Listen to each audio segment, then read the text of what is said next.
Mundo na Guaíba. Apresentação e produção, Jurandir Soares.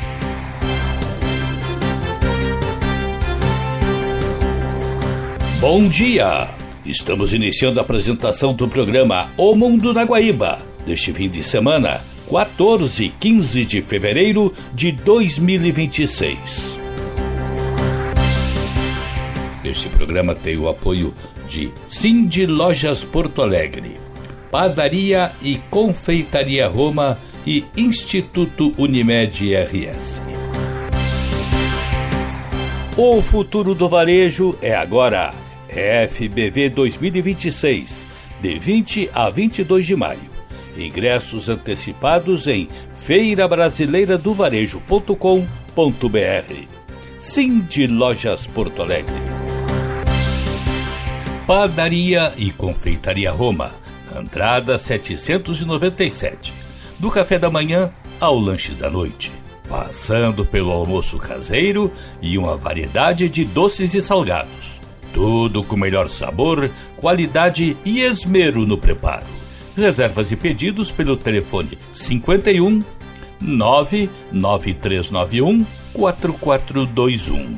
Padaria e Confeitaria Roma, na Andradas 797. Há 18 anos, o Instituto Unimed RS transforma realidades, promovendo projetos sociais em todo o estado. Saúde, educação, cultura e sustentabilidade são os pilares deste trabalho. E você também pode fazer parte dessa mudança. Destine uma parte do seu imposto de renda e ajude a continuar esta missão. institutounimed.org.br. No programa de hoje, vamos falar sobre a virada de Portugal sem mudar. Tirar o Japão da queda livre de sua economia é o desafio para a primeira-ministra recém-eleita. Como manter o cérebro em pleno funcionamento? Vamos saber sobre o menor país da América do Sul, o Suriname. A crise que se agrava dia a dia em Cuba e o embate de Donald Trump com os países aliados.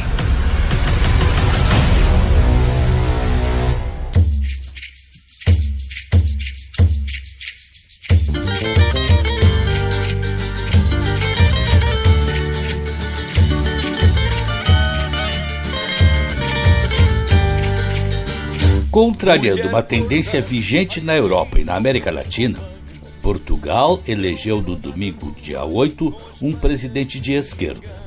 E com uma vitória incontestável, basta ver o resultado: 66,6% contra 33,4% a favor do socialista Antônio José Seguro, contra o representante do partido Chega, de direita, André Ventura. Seguro sucederá no início de março o conservador Marcelo Rebelo de Sousa, que ocupou o cargo nos últimos 10 anos. Embora o papel do chefe de Estado português seja principalmente simbólico, ele é chamado a desempenhar como árbitro em caso de crise e dispõe do poder de dissolver o parlamento para convocar eleições legislativas antecipadas. A eleição contou com 11 milhões de portugueses no país e no exterior aptos a votar.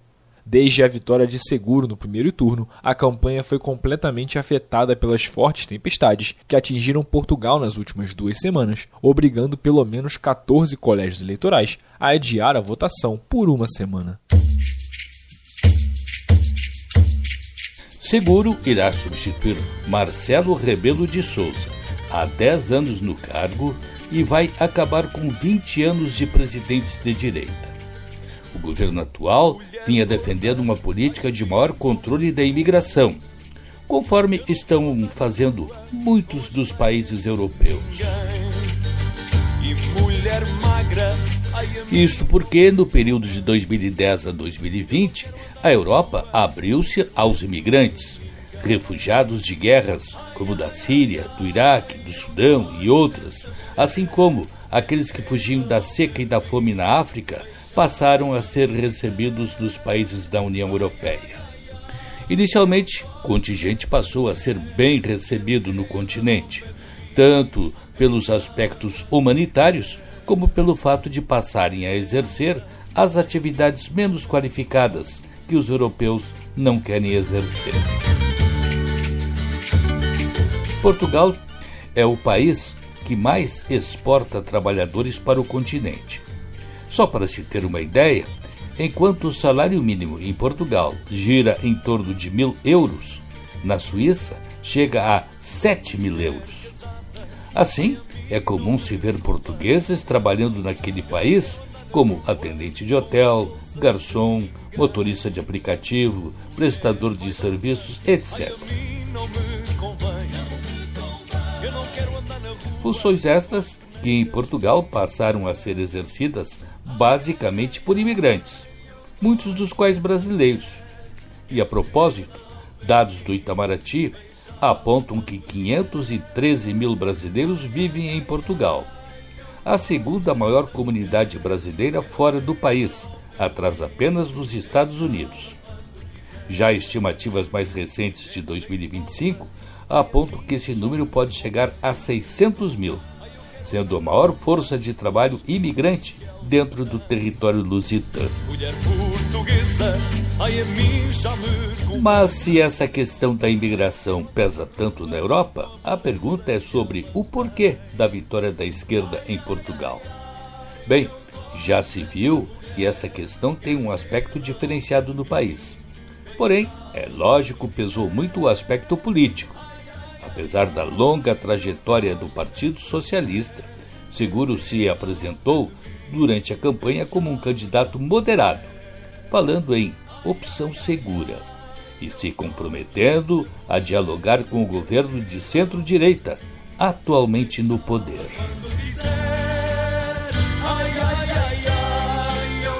Sua candidatura atraiu um apoio amplo e transversal, incluindo figuras como o ex-presidente Aníbal Cavaco Silva, além de ministros do governo de centro-direita e a maioria dos candidatos derrotados do primeiro turno. O movimento refletiu a tentativa de conter o avanço da direita, representada por André Ventura. Portugal é uma das economias mais pobres da Europa, e o desafio que se estabelece para o novo governo é buscar a recuperação. Portugal enfrenta há mais de 2 décadas um problema estrutural de crescimento econômico que se traduz numa divergência persistente face à União Europeia. Entre 1999 e 2024, a economia portuguesa cresceu em média 1%, um ritmo que implica, para duplicar o PIB, um período de cerca de 70 anos. Diante de todas essas condições, é preciso ainda ressaltar um fato. O presidente em Portugal é o chefe de Estado, não é o chefe de governo. Função hoje exercida por Luís Montenegro, do PSD, um partido de direita moderada, e que continua no cargo. O presidente em Portugal, além das questões de cunho externo, tem poder para 2 coisas: desempenhar como árbitro em caso de crise ou dissolver o parlamento para convocar novas eleições legislativas. Todas as demais funções, que são aquelas que realmente interessam à população, como a economia, são atribuições do primeiro-ministro. Então, esta eleição em Portugal não muda muito o quadro vigente no país. Eu gosto dessa mulher, quero tê-la ao pé de mim, beijá-la quando quiser.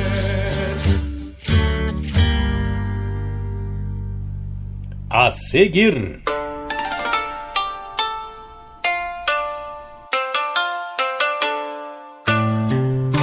o desafio para a primeira-ministra recém-reeleita do Japão: tirar a economia do fundo do poço.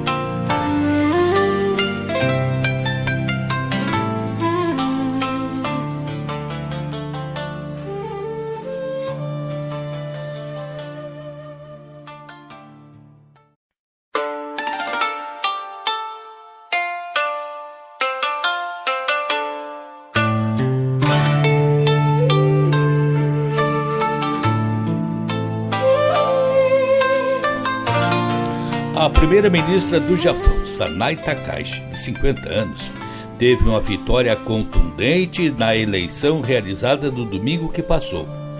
O seu partido, PLD, de direita moderada, conseguiu 328 das 465 cadeiras do parlamento. A maioria é a de 233. A primeira-ministra do Japão, Sanai Takaichi, comemorou nesta segunda-feira a vitória contundente do seu Partido Liberal Democrata nas eleições legislativas antecipadas, realizadas na véspera. A votação aproximou a legenda de conquistar uma maioria de 2/3 na Câmara Baixa, aproveitando a forte popularidade da política, que assumiu o cargo em outubro. Recebemos um número extremamente grande de assentos. Isto marca o início de uma responsabilidade pesada, muito pesada, de tornar o arquipélago japonês mais forte e mais próspero. Sinto-me profundamente honrado e plenamente consciente do peso deste dever. Projeções apontam que o PLD conquistou 316 das 465 cadeiras da poderosa Câmara Baixa do Parlamento. Se os resultados oficiais confirmarem as previsões, a primeira mulher a governar o Japão terá um mandato sólido para avançar com sua agenda, que inclui aumento dos gastos com defesa, uma possível reforma da Constituição e normas migratórias mais rígidas, apesar da queda populacional. Na coletiva de imprensa desta segunda-feira, Takaichi abordou questões como a relação com os Estados Unidos, de onde recebe forte apoio do presidente Donald Trump, e com a China. Como nação, permanecemos abertos a diversas formas de diálogo com a China. A comunicação já está ocorrendo em múltiplos níveis e daremos continuidade a essas trocas daqui em diante. No entanto, do ponto de vista de nossos interesses nacionais, responderemos com calma e de forma apropriada. As relações entre Japão e China estão tensas desde uma declaração de Takaichi em novembro de que Tóquio poderia intervir militarmente se Pequim tentasse tomar Taiwan pela força. Ela afirmou estar aberta ao diálogo com a China após provocar uma crise diplomática com Pequim em novembro, com comentários sobre Taiwan. Ela também disse que o Japão protegerá seu território, águas territoriais e espaço aéreo, prometendo reforçar as defesas do país. Takaichi agradeceu as palavras calorosas do presidente americano Donald Trump, que comemorou sua vitória, e disse que reforçará com o republicano a unidade inabalável dos dois países durante sua próxima visita aos Estados Unidos.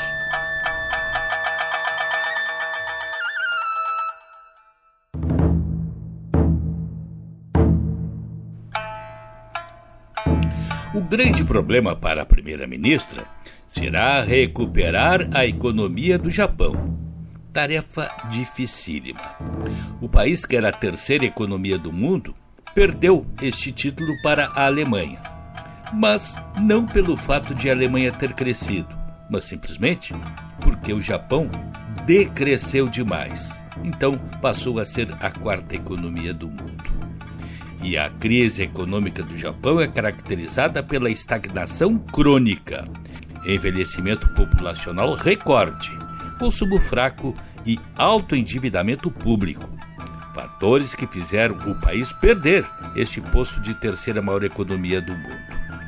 A queda na natalidade, o iene fraco, impulsionando custos de importação, e a transição de uma política monetária ultraliberal para o aumento de juros criam desafios estruturais profundos para o país.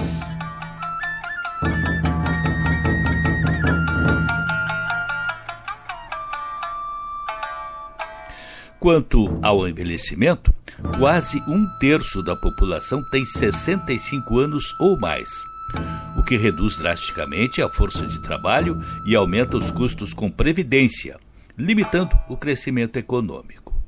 O consumo privado, que representa mais da metade do PIB, tem demonstrado fraqueza, agravado pelo aumento dos preços de energia e alimentos, reduzindo o poder de compra das famílias. O Japão mantém uma das maiores dívidas públicas do mundo, fruto de décadas de gastos para estimular a economia, com o Banco do Japão enfrentando a difícil tarefa de aumentar juros sem causar colapso. Após anos de juros negativos, o Banco do Japão começou a normalizar a política monetária com aumentos nas taxas, gerando incertezas sobre o impacto no endividamento.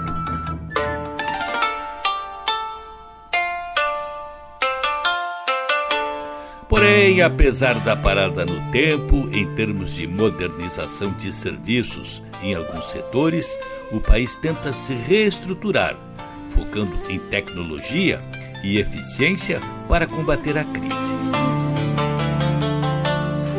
Segundo a análise feita pelo setor e investidor do Estadão, a operação chamada Carry Trade, que o mercado financeiro usou e abusou durante anos dessa taxa zero do Japão, funciona da seguinte forma. O investidor pegava dinheiro emprestado no Japão pagando quase 0% de taxas de juros e levava esse dinheiro para outros países para investimentos, muitas vezes até em renda fixa. Imagina a conta de pegar dinheiro infinito a custo zero e investir, por exemplo, no Brasil a 10,5% de taxa ao ano. Pois bem, foi isso que o mercado fez durante muitos anos e com valores astronômicos. Podemos acionar mais uma pimentinha nessa história. O mercado pegava dinheiro do Japão em iene, vendia em troca de dólares e levava o dinheiro para fora do país. Isso causou durante muitos anos uma desvalorização artificial da moeda japonesa. Só que agora o Banco Central do Japão resolveu aumentar os juros, saindo de 0 para 0,25%. Depois de 8 anos, voltando para o positivo. Parece pouco, mas quando colocamos isso na conta dos empréstimos e a alavancagem financeira de todo o dinheiro que o mercado pegou do Japão de 0% para qualquer valor, já é um prejuízo imenso. Isso aconteceu na quarta-feira passada e desde então o mercado entrou em pânico. O mercado financeiro que usou desse artifício de custo zero para criar dinheiro investindo em outros mercados, agora corre para vender seus ativos em dólares e outras moedas, converter em iene e pagar a dívida antes de que ela fique cara demais. Ou seja, a primeira-ministra Sanae Takaichi tem muito com que se preocupar internamente no seu país. Não é, portanto, o momento de estar cutucando a China com relação a Taiwan.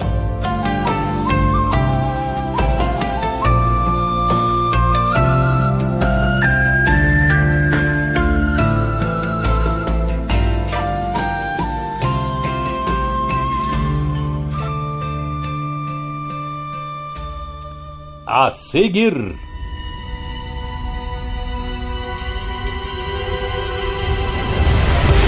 como manter o cérebro em pleno funcionamento?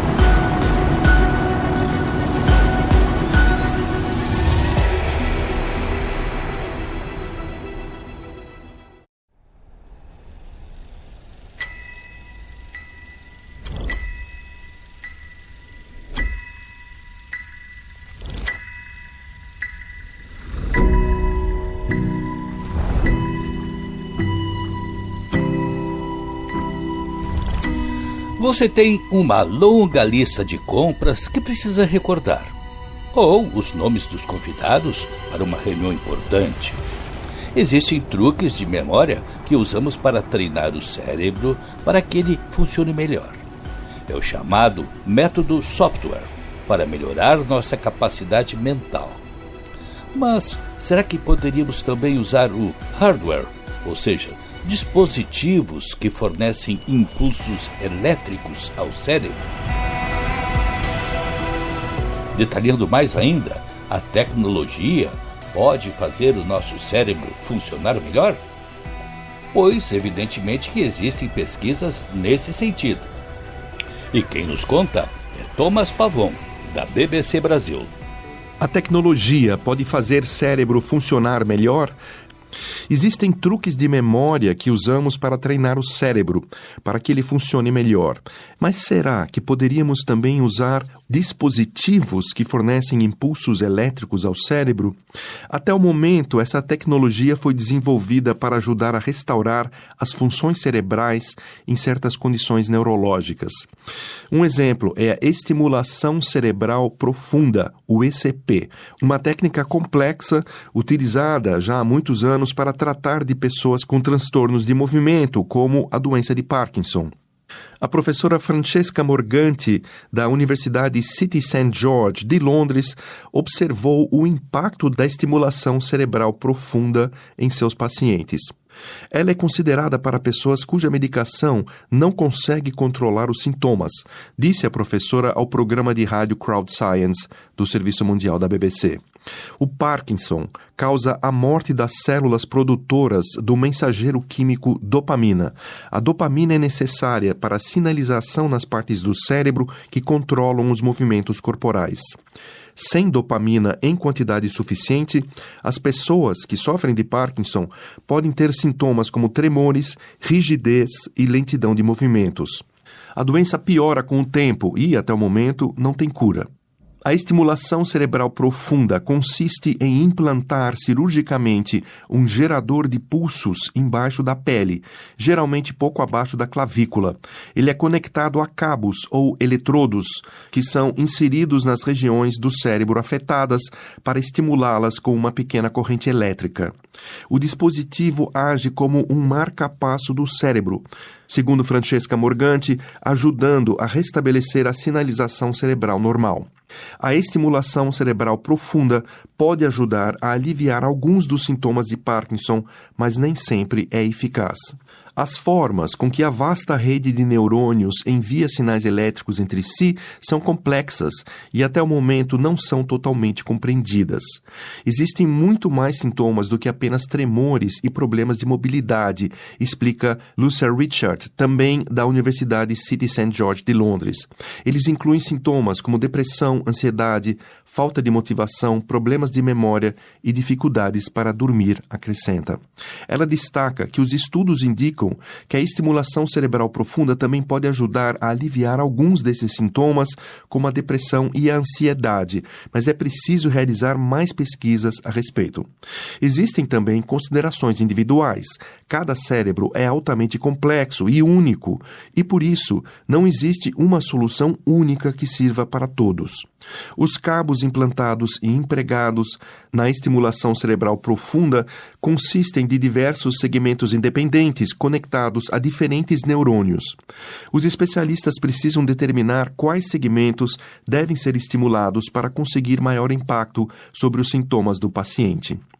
Para tomar a decisão de qual segmento ativar e com qual parâmetro em termos de frequência, amplitude e pulso, existem muitos aspectos que devem ser considerados, afirma Lucia Richard. Esse processo de calibragem personalizada, tradicionalmente realizado por meio de tentativa e erro, vem melhorando constantemente, ainda mais agora que a inteligência artificial pode sugerir quais combinações são as melhores para cada cérebro. Ainda não está muito claro se a estimulação cerebral serve para melhorar outras funções, como a memória. Mas este ponto atualmente é objeto de investigação. A memória humana está concentrada em uma região do cérebro chamada hipocampo. Ela recebe informações de outras partes do cérebro, como o odor, o som e a imagem de uma experiência, e a converte em um código que é armazenado a curto ou longo prazo, explica o especialista em memória Robert Hampson, da Universidade Wake Forest, nos Estados Unidos. Há vários anos, sua equipe realizou experimentos com pequenos roedores que receberam uma tarefa que exigia o uso da memória e observou o surgimento de padrões elétricos específicos antes que o animal decidisse o que fazer. Se o rato de laboratório girar para a esquerda, obtenho um padrão que chamo de esquerda. Se ele girar para a direita, obtenho um padrão que chamo de direita, explica Hampson. Descobrimos que existem padrões associados ao funcionamento correto da memória e suas possíveis falhas. Hampson começou a se perguntar se seria possível influenciar esses padrões e reparar a memória quando ela falhar. Sua equipe foi pioneira nos primeiros testes em seres humanos de um dispositivo denominado prótese neural hipocampal. De forma similar à estimulação cerebral profunda, ele exige a implantação cirúrgica de diversos eletrodos, estes dirigidos ao hipocampo. A tecnologia ainda não está totalmente desenvolvida. Por isso, no lugar da implantação de um marca-passo, os eletrodos são atualmente conectados a um grande computador externo que pode enviar e receber sinais do cérebro.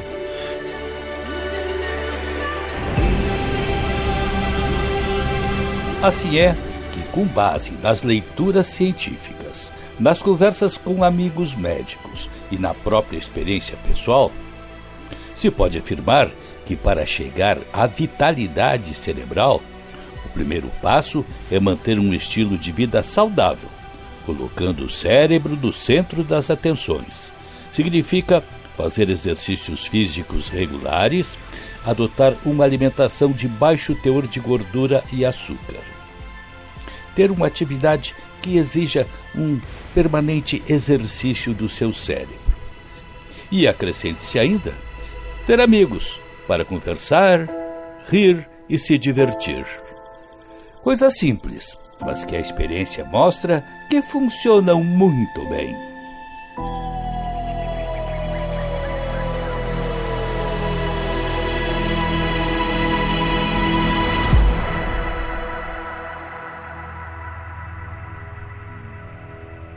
A seguir,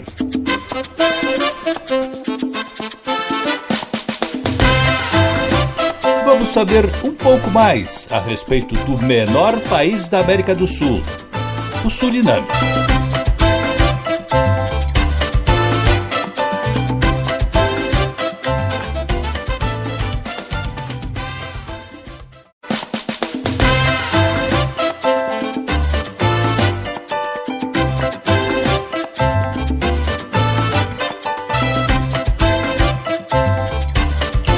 O topo da América do Sul tem 3 países dos quais pouco se fala: a Guiana, o Suriname e a Guiana Francesa. A Guiana se passou a falar bastante nos últimos tempos em função do seu conflito com a Venezuela e se dá especialmente por causa do petróleo, as grandes descobertas de petróleo que aconteceram nas águas territoriais e no próprio território da Guiana. E o vizinho, o Suriname, a ex-Guiana holandesa. Pouco se fala dele.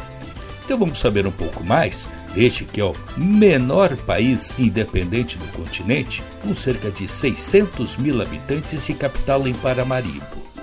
Quem nos dá os detalhes é Economia Simples. O Suriname é um dos países mais interessantes da América do Sul e um dos menos povoados do mundo, porque quase ninguém mora no Suriname. Este e Guiana são os únicos países sul-americanos que não são latinos, já que foram colônias da Grã-Bretanha e dos Países Baixos. E eles são muito diferentes de todos os outros países à sua volta. O Suriname faz fronteira com o nosso Brasil e com as 2 Guianas. Essa é a histórica região das Guianas, que são conhecidas pela sua diversificada colonização. Britânicos, espanhóis, franceses, portugueses, entre outros. Outra característica do Suriname é ser o menor país da América do Sul. Pouco mais de 600 mil habitantes. A densidade populacional do país é bem pequena, cerca de 3,8 pessoas por quilômetro quadrado. A capital do Suriname, Paramaribo, onde o estilo de construção ainda tem raízes holandesas. Cerca de 20 mil brasileiros vivem nesse país e 60% da população do Suriname vive na capital. Os outros 40% estão espalhados por diversas regiões do país, a grande maioria em áreas rurais. Esse território se chama Sipaliwini, um território enorme que ocupa 80% do mapa do Suriname e que também podemos chamar de região vazia. Vazia porque nesse imenso local vivem menos de 40 mil pessoas. Na última contagem, viviam 36.997 pessoas. E Sipaliwini é uma terra quase intocável, repleta de imensas florestas e vida selvagem. Isso também dá mais um título para o Suriname. Ele é o menor país com a maior área florestal do mundo. As cidades mais povoadas desta nação estão na costa norte do país.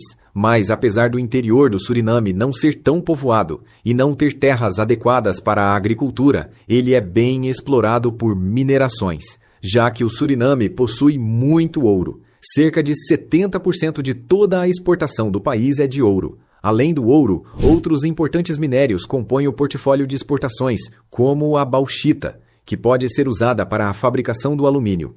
Mas por que quase ninguém mora no Suriname? Para responder essa pergunta, precisamos voltar um pouco no tempo. Assim, vamos ver rapidamente como a realidade do país trilhou esse caminho até ser o que é hoje, a Holanda, uma nação que constitui o Reino dos Países Baixos. E ela foi uma potência colonizadora que manteve o Suriname até 1975, até o país finalmente conseguir a sua independência. A estratégia da Holanda foi muito simples: enviar vários escravos de navio para o Suriname. Eles tinham alguns soldados para obrigarem os escravos a trabalharem pesado, e eles saíam em embarcações do Canal da Mancha e atravessavam todo o Atlântico até chegarem na América do Sul. Depois de uma longa e dolorosa viagem, muitos estavam exaustos e alguns não sobreviveram. Nessa época, não sobreviver era algo comum nesse tipo de viagens. Às vezes, alguma doença ou revolta acabava com a tripulação e os navios nem sequer chegavam aos seus destinos. Era uma viagem muito arriscada.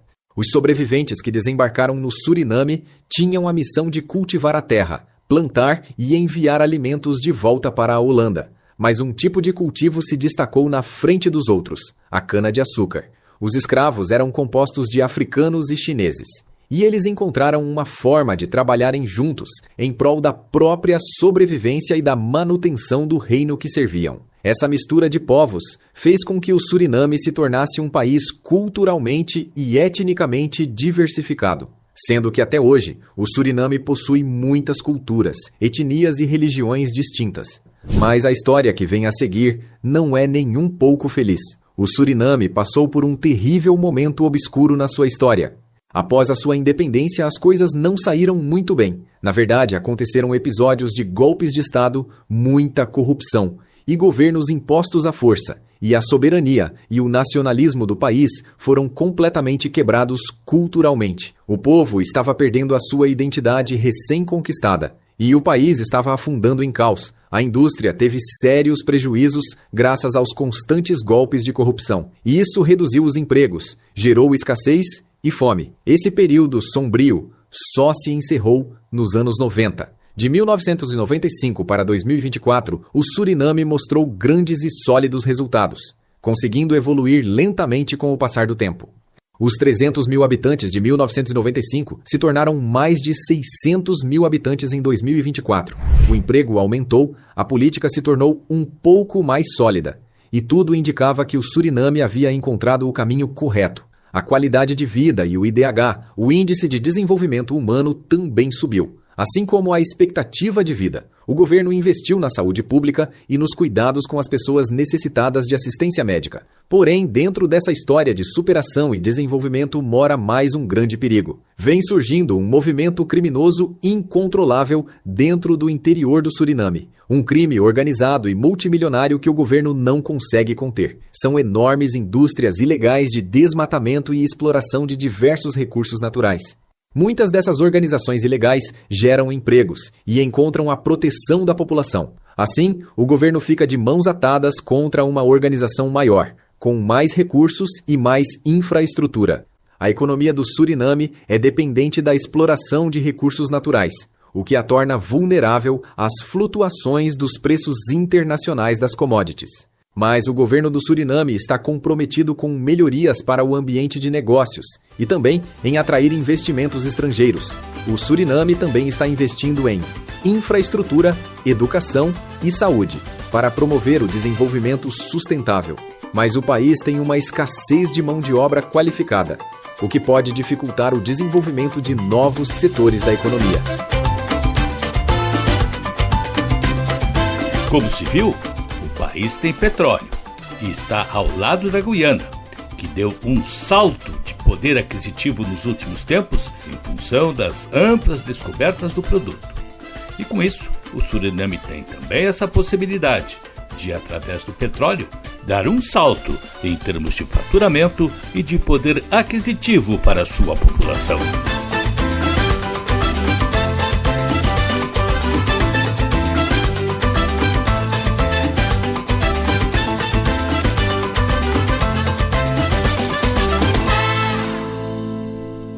A seguir.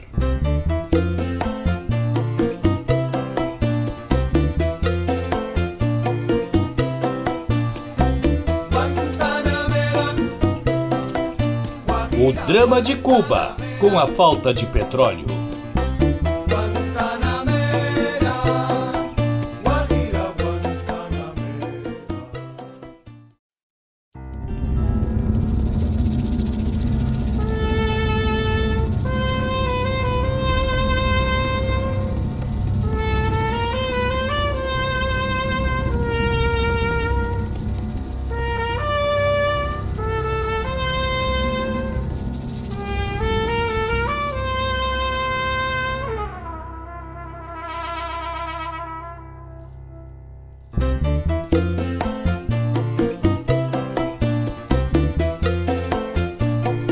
As autoridades de Cuba anunciaram a suspensão do abastecimento de querosene de aviação no país a partir desta terça-feira, dia 10, devido à crise energética.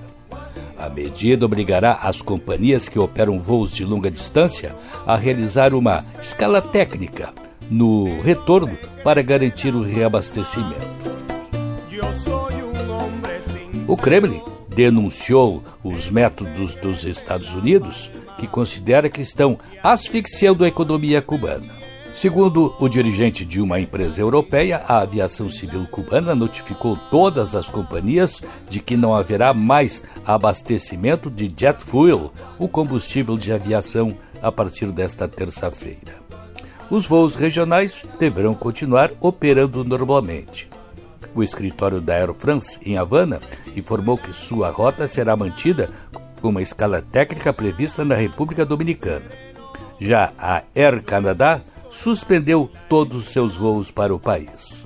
Renan Souza, da CNBC, dá mais detalhes sobre o que ocorre na ilha. É uma situação bastante complexa e complicada, é um grande exemplo de como a política influencia a economia, que aí isso deriva, né, para outras áreas essenciais. O que Cuba está passando agora é uma situação chegando quase já a uma calamidade.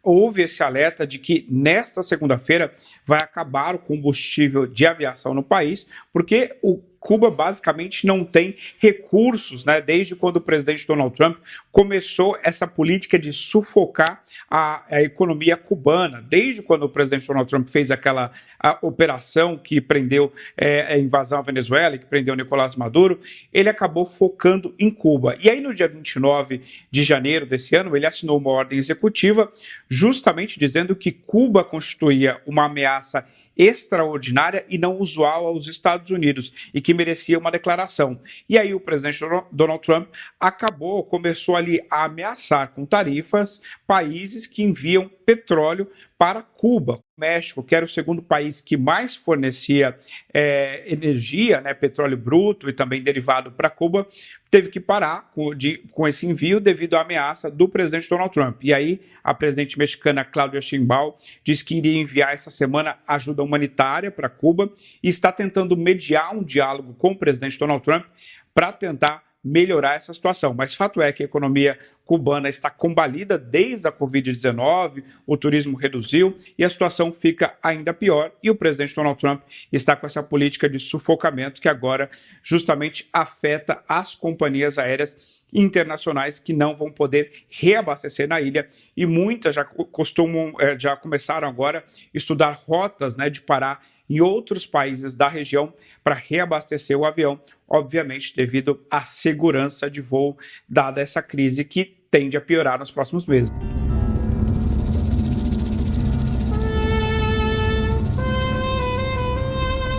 Como disse anteriormente, o Kremlin, através do porta-voz Dmitry Peskov, denunciou o que considera métodos de asfixia da economia cubana por parte dos Estados Unidos. Os métodos asfixiantes dos Estados Unidos causam muitas dificuldades ao país, lamentou ele, acrescentando que a Rússia mantém discussões com as autoridades cubanas para prestar assistência. Disse: estamos em contato com nossos amigos cubanos por meio de canais diplomáticos e discutimos possíveis soluções para esses problemas, ao menos algum tipo de ajuda, acrescentou Peskov.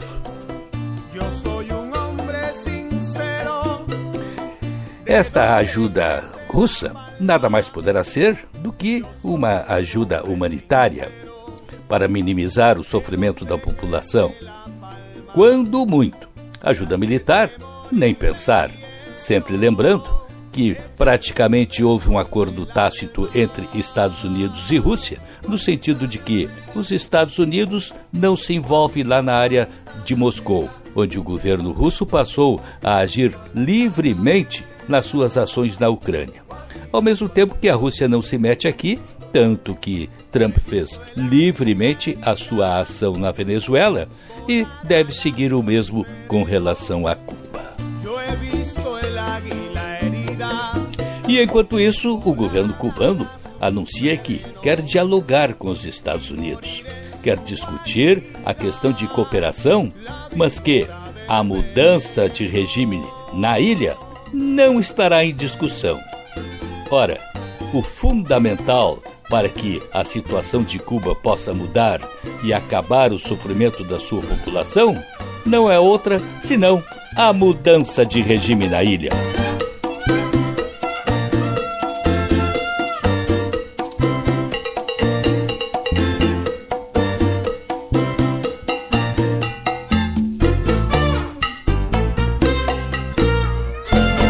A seguir,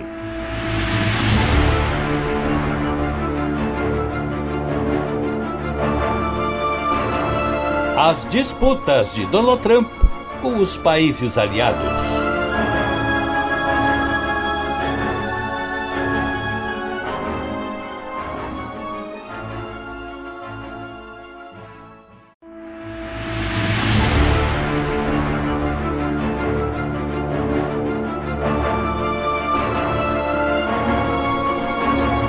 O presidente francês Emmanuel Macron fez um pronunciamento incisivo dizendo que o seu homólogo americano Donald Trump quer dividir a Europa. Ressaltou que o continente deve esperar novas agressões do americano e que a questão da Groenlândia não acabou. Curiosamente, no mesmo momento em que Macron fazia esse alerta, Trump voltava a colocar lenha na fogueira de disputa com outro aliado importante, o Canadá. A propósito do Canadá, a posição atual de Trump chega a ser ridícula, depois de ter sido desrespeitosa quando ele propôs anexar o Canadá e torná-lo o 51º estado americano. Ele agora se volta para impedir a liberação de uma ponte que une os dois países. Detalhe que esta não é uma pontezinha qualquer. Ela liga os dois países através de Detroit, no estado de Michigan, e Windsor, em Ontário, ou seja, dois importantes estados de cada país. Vem substituir a Ponte Ambassador, uma das passagens de fronteira das mais movimentadas, por onde passam diariamente bens comerciais da ordem de 300 milhões de dólares. Ao referir-se ao assunto, Trump deu mais uma de suas desastradas declarações. Não permitirei que esta ponte seja inaugurada até que os Estados Unidos sejam totalmente compensados por tudo que lhes demos, e também até que o Canadá trate os Estados Unidos com justiça e o respeito que merecemos. Respeito que Trump não tem tido com o Canadá ao tentar anexá-lo e impor sanções econômicas. E quanto à ponte, ela foi toda financiada pelo Canadá e será de propriedade conjunta dos governos de Ontário e Michigan. Então, que compensação ele quer? Quanto à fala de Macron, ela se deu através de uma entrevista de mais de 2 horas ao britânico Financial Times e ao francês Le Monde, em antecipação a uma cúpula de líderes da União Europeia realizada nesta quinta-feira.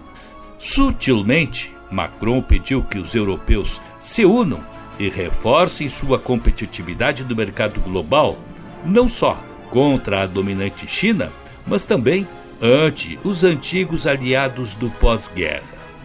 Não é preciso ser especialista para saber que os antigos aliados do pós-guerra são os Estados Unidos da América, de Donald Trump.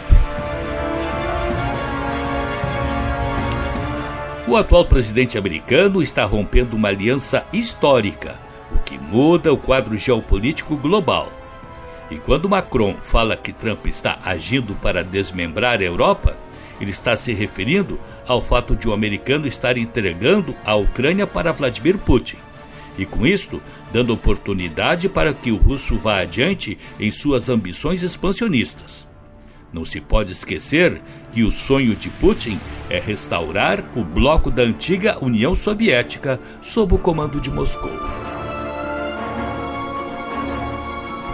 Não é sem razão que a Polônia, que já esteve sob o domínio de Moscou e que faz fronteira com a Ucrânia, está tratando de se armar o mais possível, tendo destinado 5% de seu PIB para a defesa. O secretário-geral da OTAN, Mark Rutte, lidera a aliança militar com o foco principal em aumentar investimentos na defesa e manter a unidade dos países membros. Os europeus sabem que a OTAN sem os Estados Unidos perde a maior parte de seu potencial, mas sabem também que diante das posições de Trump precisam tratar de se reforçar, em especial pelo fato absurdo de os europeus terem que se defrontar militarmente com os Estados Unidos se Trump levar adiante sua intenção de tomar posse da Groenlândia.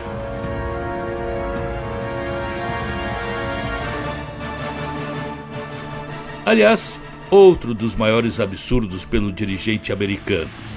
Ora, se os Estados Unidos já possuem uma base militar na ilha que pertence à Dinamarca, bastava uma conversa com os dirigentes locais, argumentando a necessidade de ampliação do setor de defesa na ilha, que não haveria nenhuma restrição. Porém, Trump, com sua arrogância, veio com a ridícula ameaça de tomar posse de um território que não é seu, mas de aliados. Embora sabendo que não possuem força suficiente para enfrentar o poderio bélico americano, 8 países europeus mandaram soldados para a Groenlândia, com a missão de ter que enfrentar o maior parceiro da OTAN.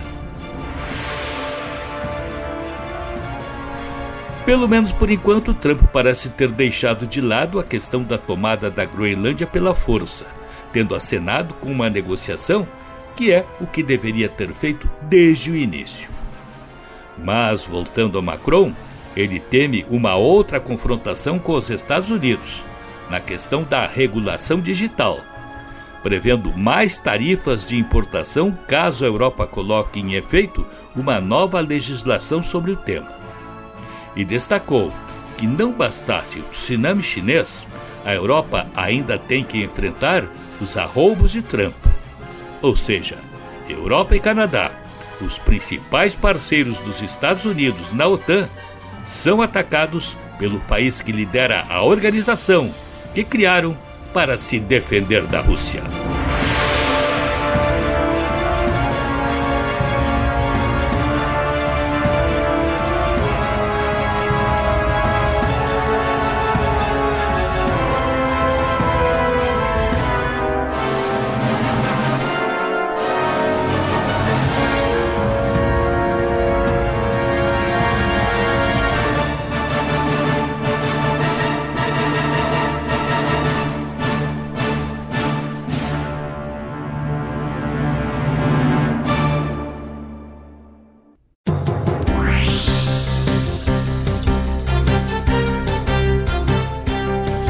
O programa de hoje teve o trabalho na técnica e na mesa de áudio de Cleiton Lopes. Coordenação de jornalismo, Rafael Sequim.